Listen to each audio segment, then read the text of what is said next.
In this video, I wanted to give a brief overview of the semester project in Chem 1315 in the spring 2022 semester. One of the big broad goals of the project is for you to apply concepts and skills from Chem 1315 to an area or context of interest to you. I talked about this in the learning outcomes video. The immensity of organic chemistry really precludes us from even hitting all the high points of organic chemistry in a single semester.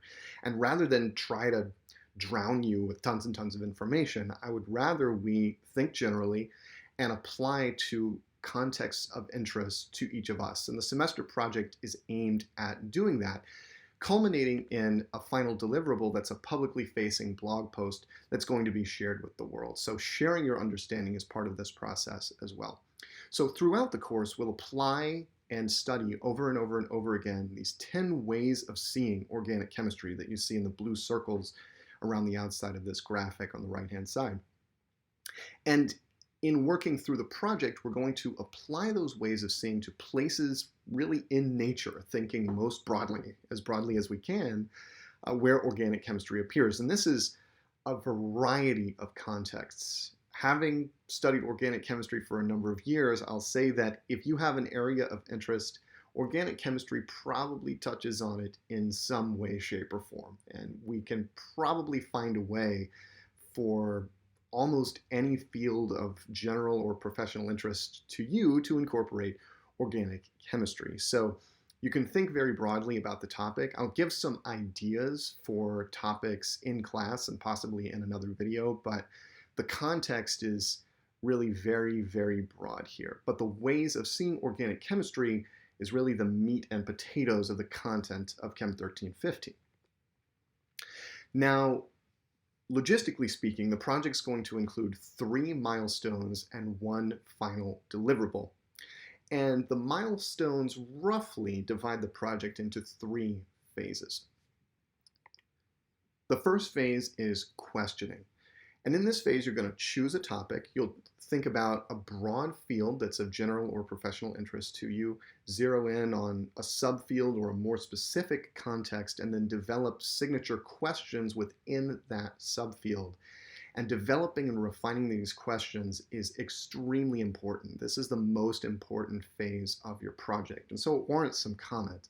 The first thing I want to say is that these questions should be big, should be challenging, should require ideally empirical verification. In other words, we're going to have to go out there and get empirical evidence to support a particular answer to a question. They should not be questions that you already know the answers to.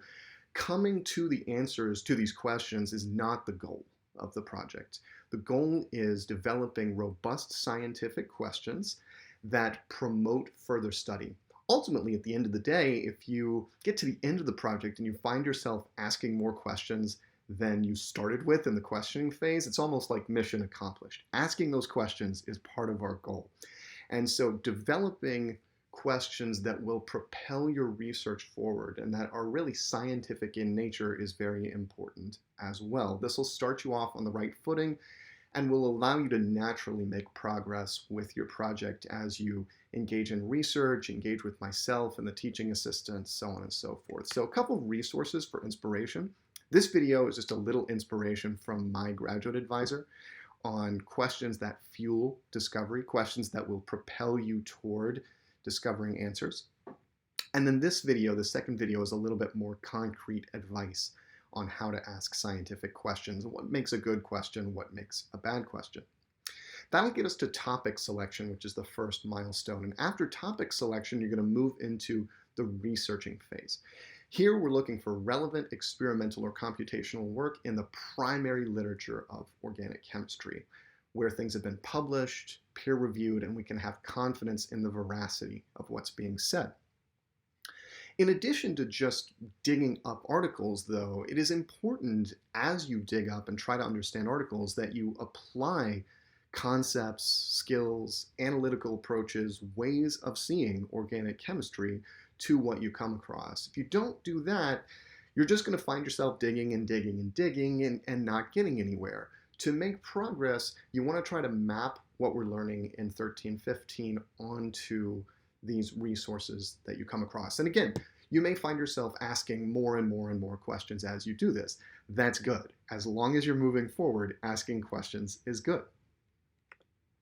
And there are, of course, a huge variety of resources to begin answering and asking questions through research. Wikipedia is not a bad one. It's actually a fantastic place to start, as most Wikipedia articles nowadays, particularly on topics of broad interest, have a large number of primary references or secondary references that you can dig into.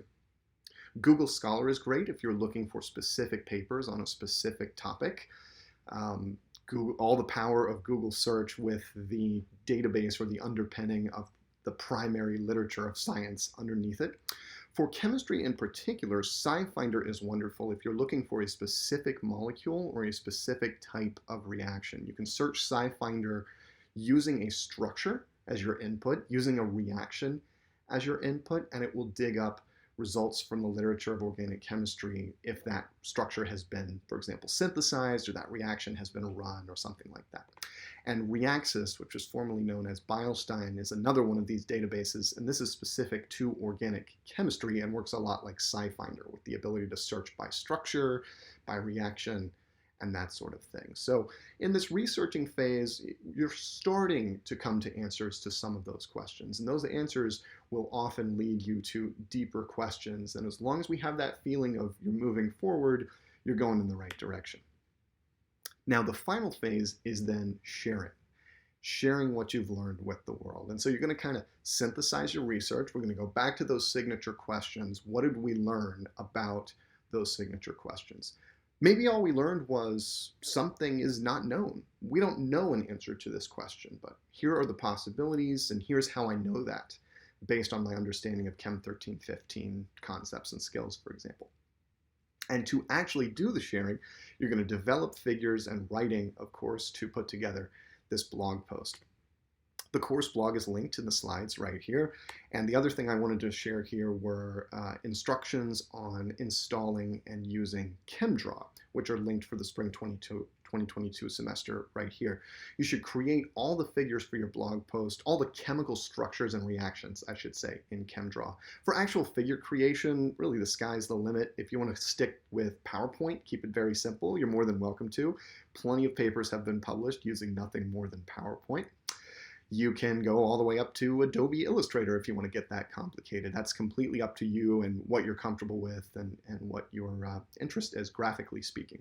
But graphics will be an important part of the project, both in milestone 3, where you're going to put together an abstract, which includes a graphical abstract, a single figure that kind of sums up your research and your blog post.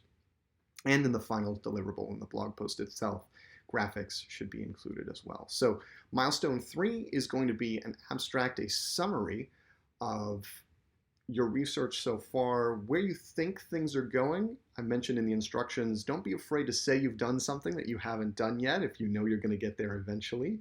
We can clean that up. There will be an opportunity to revise your abstract before it's submitted in final form with the final deliverable. But it's really a summary, and it's really to make sure that you're making steady progress toward that final deliverable as we move from the researching into the sharing phase. And of course, there's a fuzzy boundary here where you might start writing, you might start making figures, and then new information may come to light that changes everything. And that is completely okay, right? Until that final deliverable, which is due at the time of our final exam, at the scheduled time of our final exam, things can change. That's completely fine.